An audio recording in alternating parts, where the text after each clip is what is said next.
Lesson 36. We continue with the philosophy of the Kleshas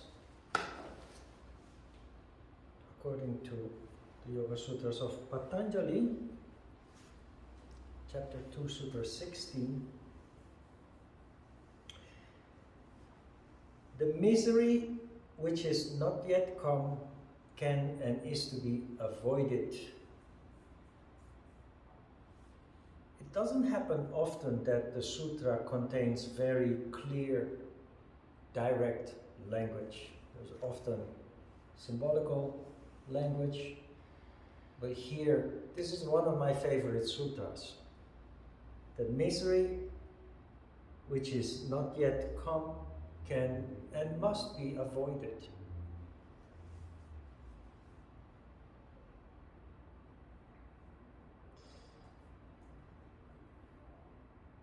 There's so much to say about this. Many of the accidents that happen can be avoided if only we pay attention.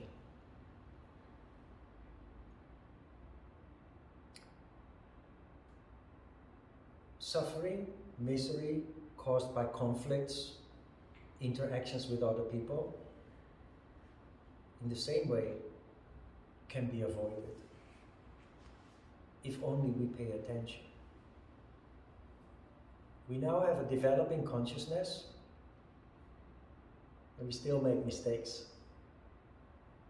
Patanjali says, don't be stupid. Keep your eyes open. Also, do one thing at a time.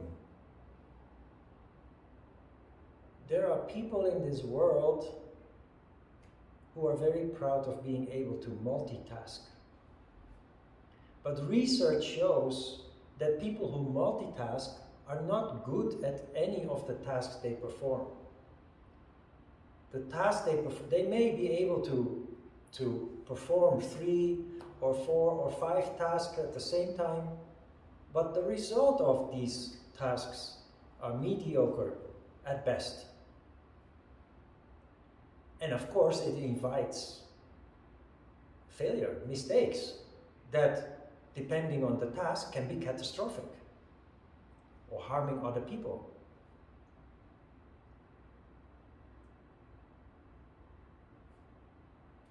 Crossing the road is dangerous. And yet you see people crossing the road totally absorbed in their smartphone. They just through a glance at the traffic light, they see that they are allowed to walk because of the green light, and they just walk. There are cars that jump the red light. So when you cross the road, focus only on crossing the road. My head is on a swivel when I cross the road, whether the light is green or not. I always watch left and right, and I keep until I'm on the other side. I'm too conscious at this stage to not look left and right. It's just not an option anymore. It would make me very, very restless, just anticipating something terrible to happen. So just pay attention. Same when you drive. It's very accepted that driving when drunk is dangerous. Terrible accidents happen.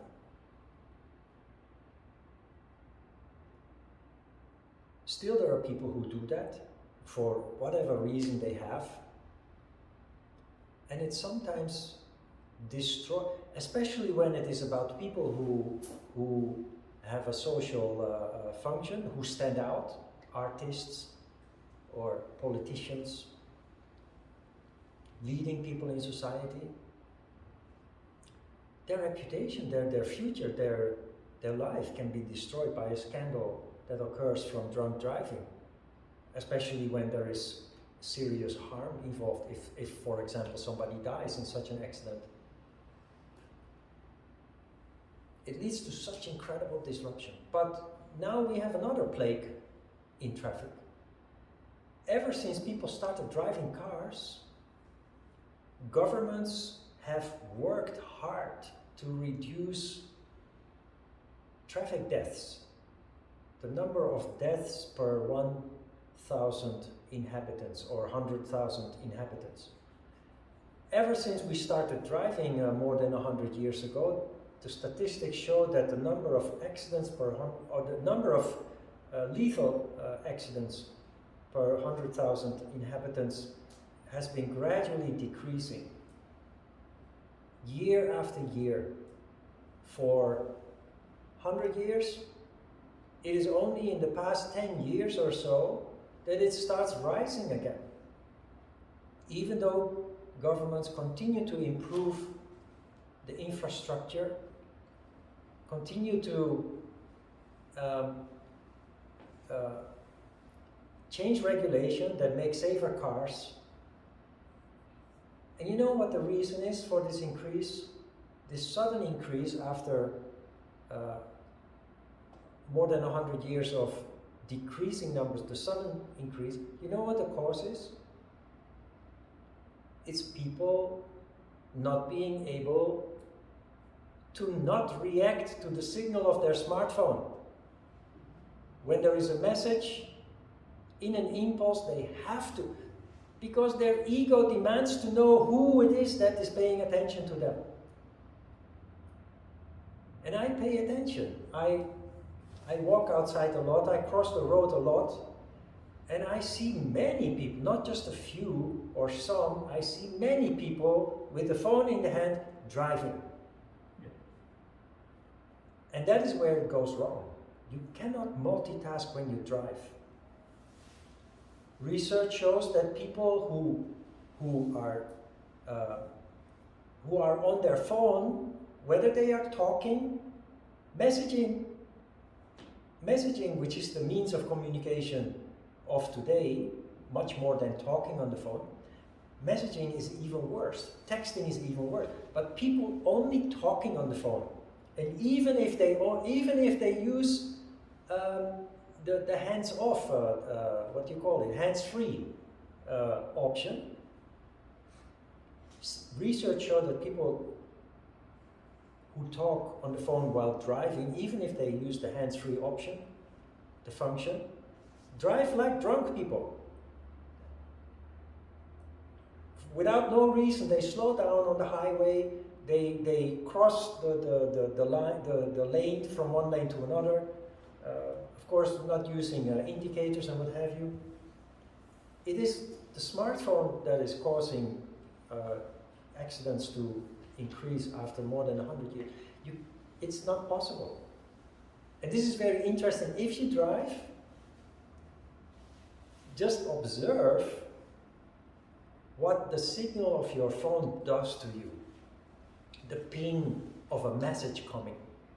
And then try to control that impulse to grab your phone and check who is contacting you. Because it's pure ego that does not allow you to control yourself. It's very interesting to find out that you can control yourself.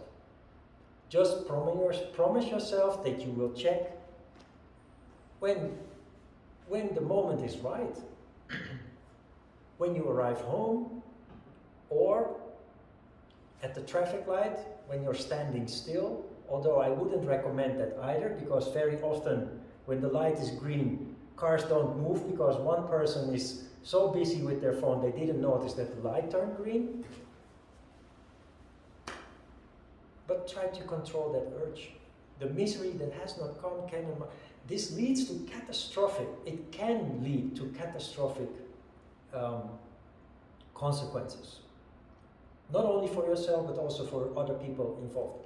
Industrial accidents very often happen because people are distracted for a moment, and then suddenly something in the process that they are dealing with, they are working on, goes wrong. In case it is dealing with chemicals or with other hazardous materials, it can lead to disasters.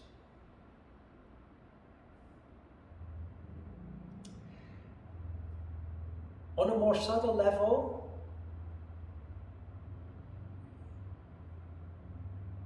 We're of course talking about the science of misery here, the Kleshas. All these extreme examples that I've given, that is, of course, that is also part of misery or causing misery in our lives. Having to deal with the aftermath of an accident is very disrupting, and it can, in some cases, destroy people's lives or career, or relationships even. But we talked about the power of anticipation before, and I mentioned that as part of your increasing sensitivity and consciousness, you do develop the power of anticipation. I think you will acknowledge that it has already happened in your life, that something went wrong in a relationship, in communication with people.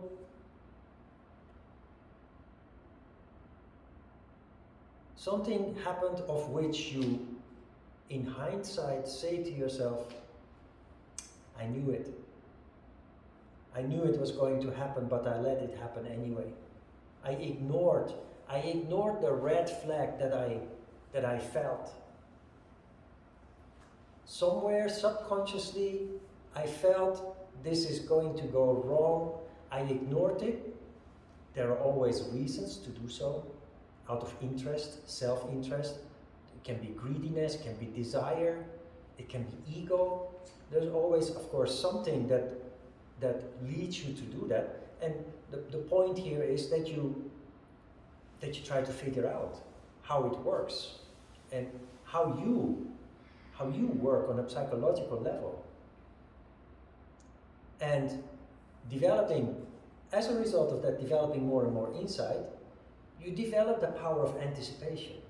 You see misery coming before it has even manifested. You become not only so sensitive and conscious, but also insightful. That you will anticipate misery before it has actually happened, and that will allow you to not let it happen.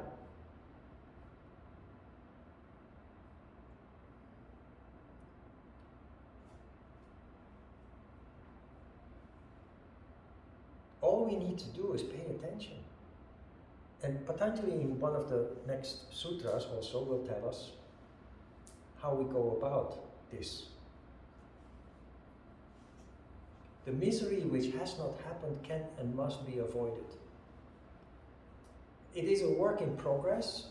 We are only human. We will make mistakes further down the road. But if we start paying attention from now on, in combination with our increasing awareness, we will considerably reduce misery to the point where it happens only occasionally, that we're hit by some form of suffering, misery, occasionally, and that we start using that moment as a learning moment. It was either a moment in which we allowed ourselves to be distracted, or it is related to something in which we have no experience at all yet. Some new kind of situation, a new development in our lives in which we are not experienced yet. We haven't learned anything yet. Something will happen, and it will teach you how to avoid it next time. Making mistakes is not wrong, provided that you learn something from it, so that you can avoid it next time.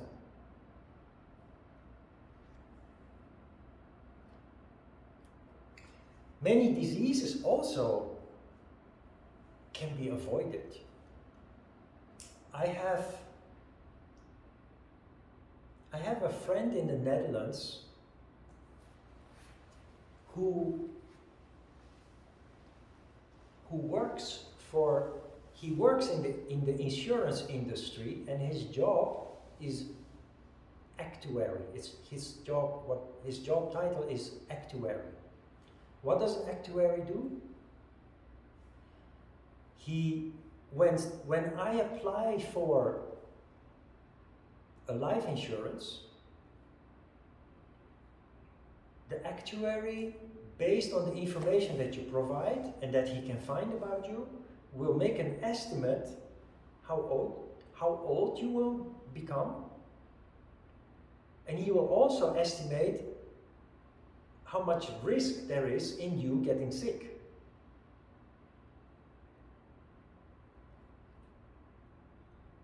In Korea, I had one of our students who worked at Hanwha Life Insurance with the same job, and I noticed that both of these guys have the same characteristics. They don't drink, they don't smoke, they exercise every day, and whether related or not, they're single.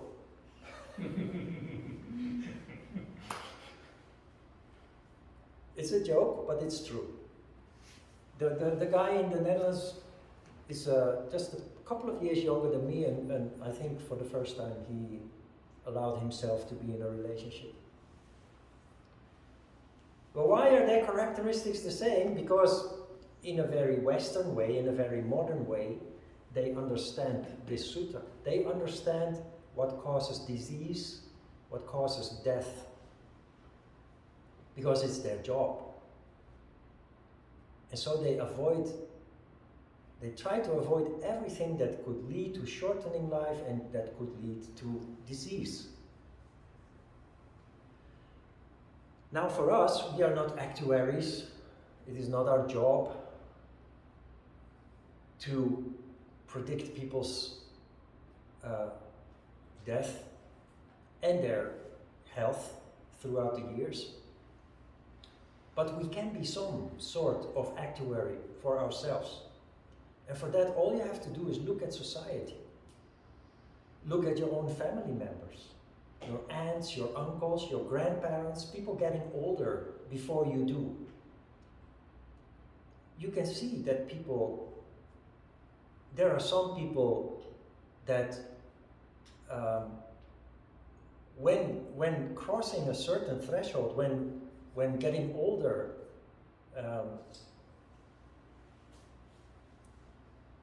they develop one disease after the other, and often stacking them up. They call them age-related diseases. But there are also people, they grow old in relative good health. Now, if you look a little bit closer, you see that their behavior is simply different. It is the people that take care of themselves who generally age in relative good health.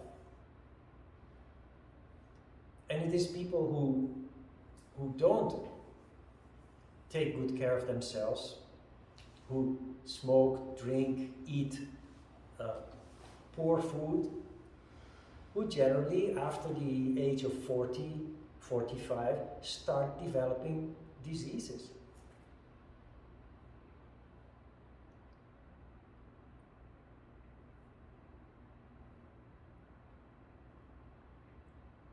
I have three brothers, two of them died, one in 2007 and one in 2011. One of the reasons why I came to Korea is because I didn't want to be part of their suffering anymore. They were dealing with addiction to alcohol and drugs, one with both alcohol and drugs and the other drugs. And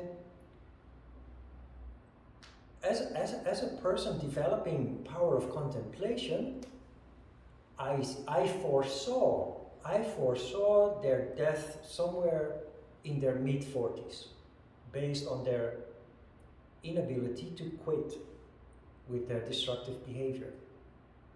And I grew up with them. We did everything together until I discovered yoga and started to go my own way. So I was very connected with them, and I wanted to rescue them. I wanted to help them change their behavior, but I couldn't. I tried for several years, and very frustrated. It's your blood. It's very difficult to rationalize that. And one of the reasons why I pushed through my plan to come to Korea is related to that. I needed to be away from them so that I would not be distracted anymore, so that I would not be pulled back anymore. What I'm talking about here is that you can predict for yourself, based on your insights, how your future is going to look like. And if you want to age in good health to a relatively high age, you have to start taking care of yourself before you get sick. To give you an example, an indication of what I'm talking about is in the studio in River Tower. I had class every morning 7 a.m. traditional yoga, and most of the people that came to my class were older people. And there was a lady who, she still contacts me sometimes, trying to introduce me to influential people.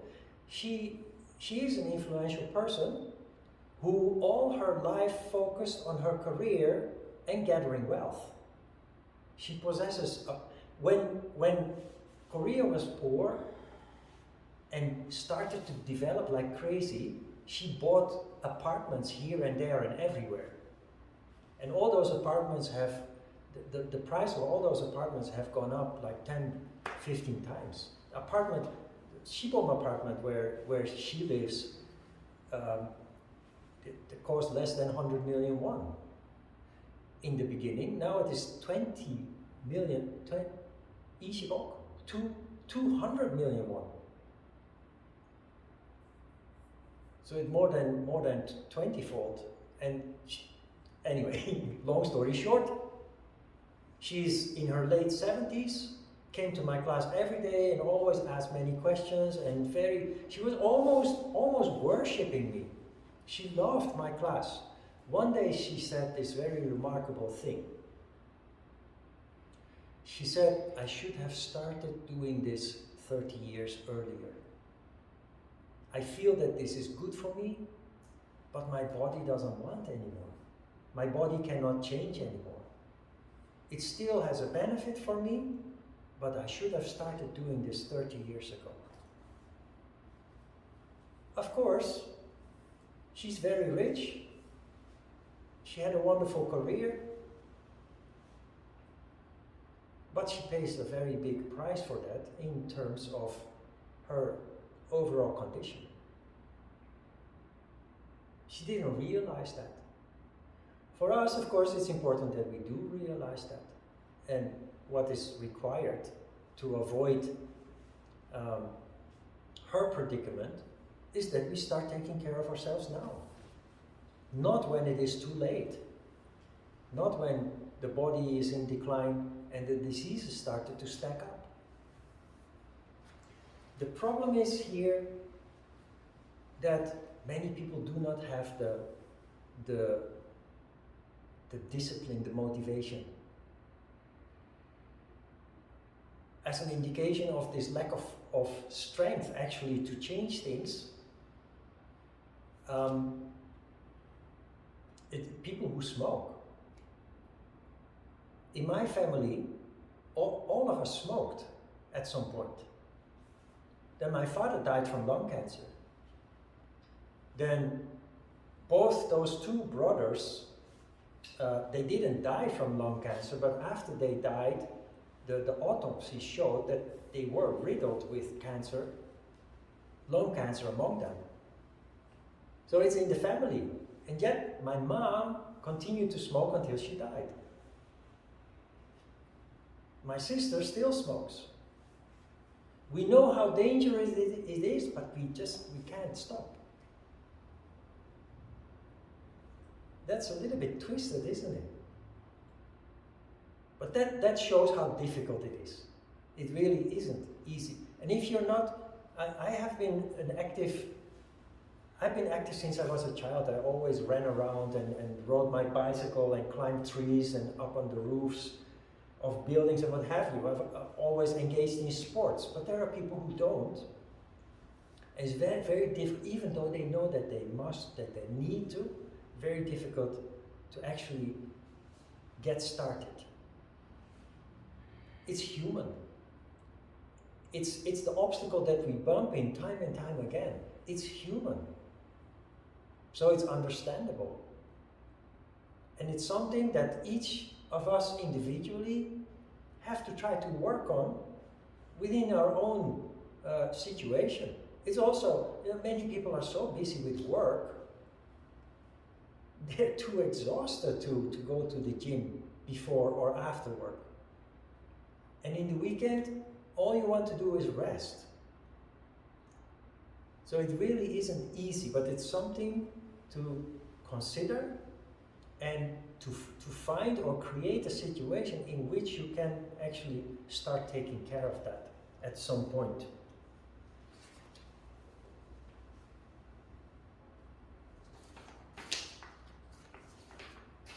Sutra 17. The cause of that which is to be avoided is the union of the seer and the seen. Well, here we go back to the situation where we identify with our perception, the union of the seer with the seen. Very interesting in this respect is the second paragraph below the sutra. I will just quote, "The identification of the seer with the seen is something other than the unification of the two. Let there be no confusion about that. Eventually, you indeed have to come to a state of consciousness in which the seer, the seen, and the seeing become one. Then there is no distinction anymore between everything. Then there is only being. That is the ideal condition. Identification is mental, while unification is causal in the crown chakra. What is the difference here? When you identify with things, with situations, with emotions, you drown in it. So you experience misery. While what you really should do is be a neutral, an objective observer of what is happening. When you drown in misery, all you do is suffer, experience misery. But you don't see a solution. You're not capable of solving the problem because you can't see a solution. You're blind as long as you are identifying with the scene, with the circumstance, with the experience. That condition described here, where the seen, the seer, and the seeing unify, that is where you become one with the situation, with the essence of the situation. And this is not possible as long as there is identification with the situation, because emotion does not allow you to get to the essence of whatever it is that you're dealing with. The power the person who is a real problem solver is the person who is able to rise above the identification, to rise above the emotion. It is there where you become one with the essence of what you're dealing with, and you see a picture in front of you where you connect the dots and the solution automatically presents itself. So, in the first condition, a problem is just a problem, a big obstacle. In the second condition, there is no problem, because you contemplate the complex issue you're dealing with, you connect the dots, you see the essence, and in a flash of light, the solution is there. All of you, all of us, become problem solvers because your contemplative, increasing contemplative ability, powers, make you enable you to connect with the essence of whatever it is you're dealing with in life, and it allows you to solve problems rather easily. All you need to do is soak it up a little. Somebody presents you with a problem, take a step back, soak it up, and voila. Rather, because you connect with the essence, you see something that they could not. And you can present them with a very practical solution.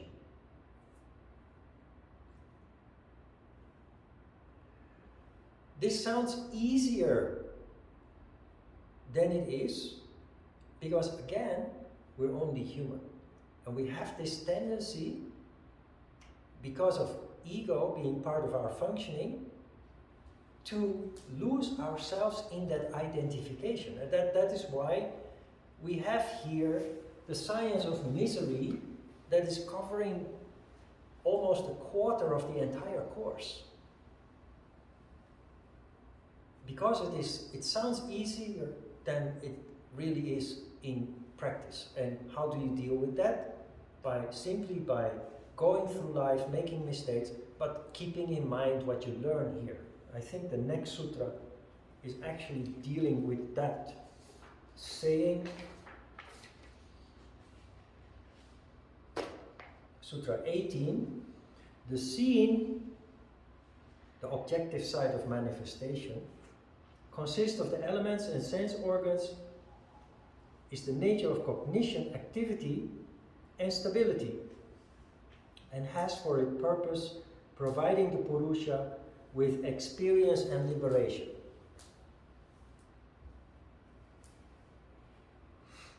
We had a very no-nonsense practical sutra saying misery has not come, can and must be avoided, but here we go back again to something that at first glance looks like a riddle.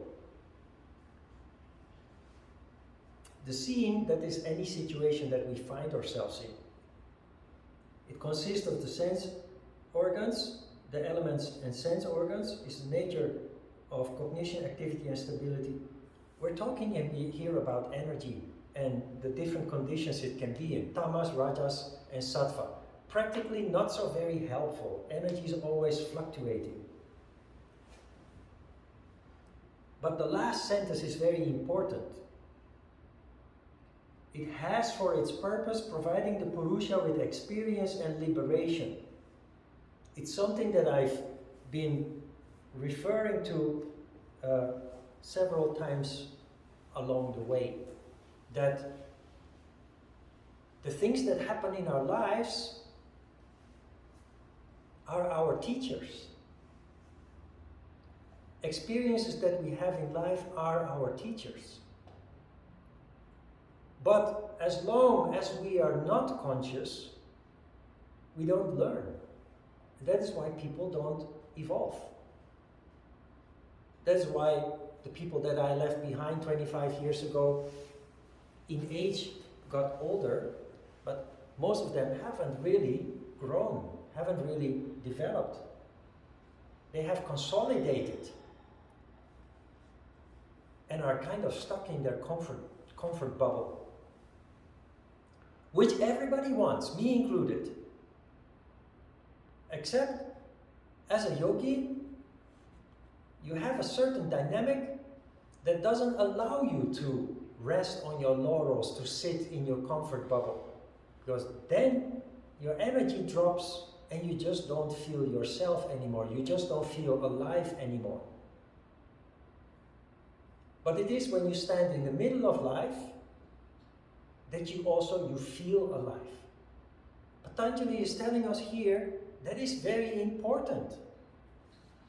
It is very important to keep living life.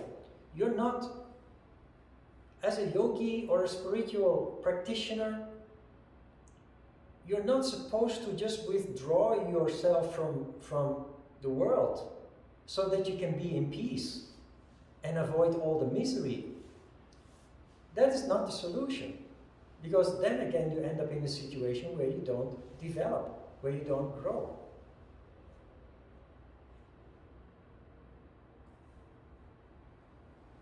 You have a new quality, the quality of consciousness. And you continue life as you did before, with the difference that now everything that happens you undergo consciously, and especially when we're hit by misery, especially when we find suffering on our path, because we develop the ability to come to the essence of what is happening and why it is happening, we develop insight that in our ignorant condition we were not able to see. And that is where we grow and develop, reduce considerably the amount of misery that we used to attract, and burn huge amounts of karma, leading to the ultimate goal of liberation.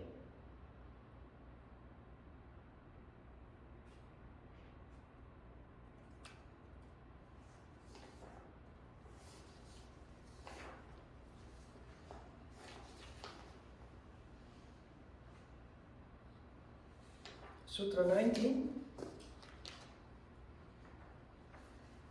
The stages of the gunas are the particular, the universal, the differentiated, and undifferentiated. And the explanation that follows in the text is very technical and not really practical.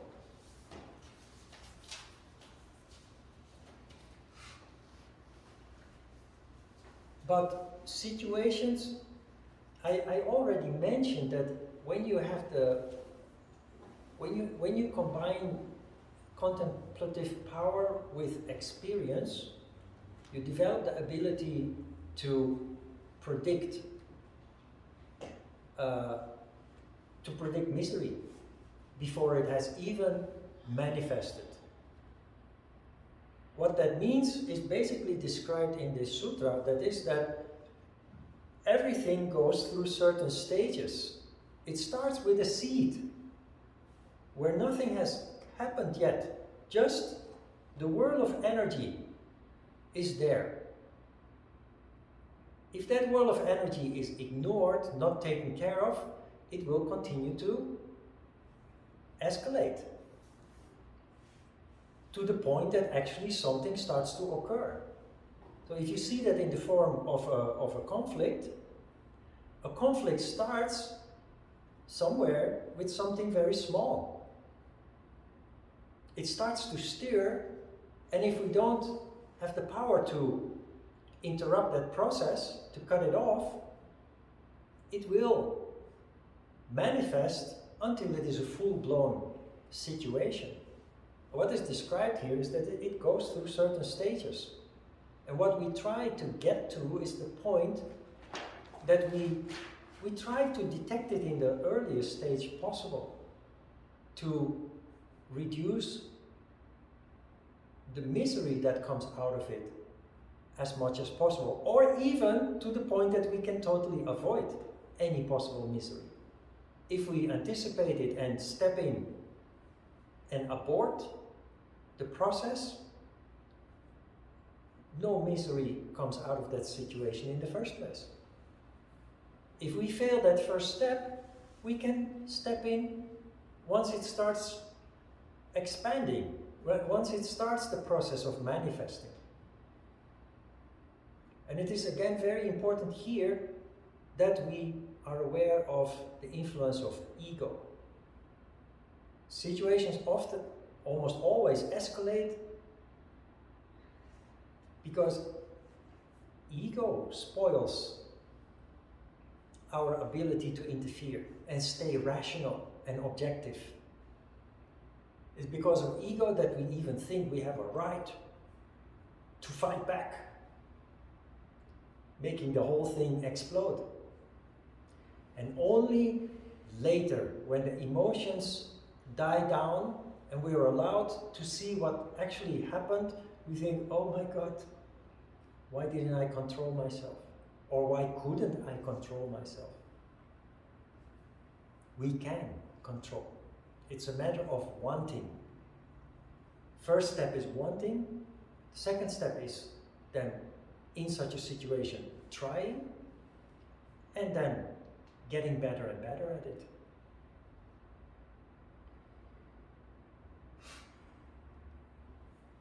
All right, questions?